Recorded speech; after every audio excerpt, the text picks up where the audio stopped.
শেষ ম্যাচ জিততে তাই মরিয়া বাংলাদেশ। তবে সেটা যে নিছক সিরিজের সমতা আনার জন্য নয় সেটা জানা হয়েছিল আগেই।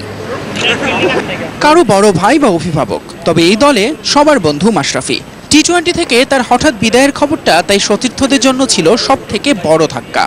ওই কথাটা বলার পরে আসলে টিম মিটিংয়ে সবাই একদম স্তব্ধ হয়ে গেছে, যে আসলে কারো মুখ থেকে কোনো কথা আসতেছিল না, যে সবাই কেউ কিছু বলতে পারতেছিল না, যে এমন একটা ডিসিশন তার কাছ থেকে আসবে, হয়তো আমরা সেটা অ্যাকসেপ্ট করতে পারতেছিলাম না।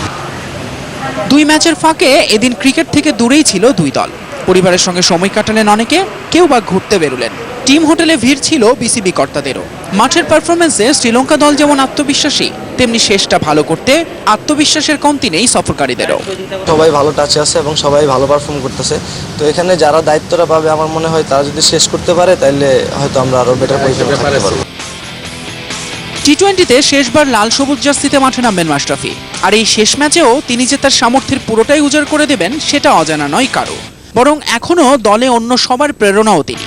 এমনকি মাশরাফির বিদায়ে ভেঙে পড়া তরুণ মোসাদ্দেককে কিভাবে উদ্দীপ্ত করেছেন শুনুন তার মুখেই। শেষ একটা কথা বলছে যে নিজেরা মেন্টালি প্রিপেয়ার কর, নেক্সট বাংলাদেশের ক্যাপ্টেন তুই হবে, ওইভাবে করতে।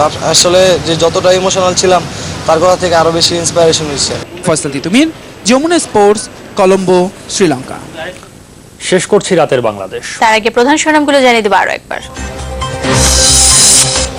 ঢাকা ঘোষণার মধ্য দিয়ে শেষ হলো আইপিও সম্মেলন।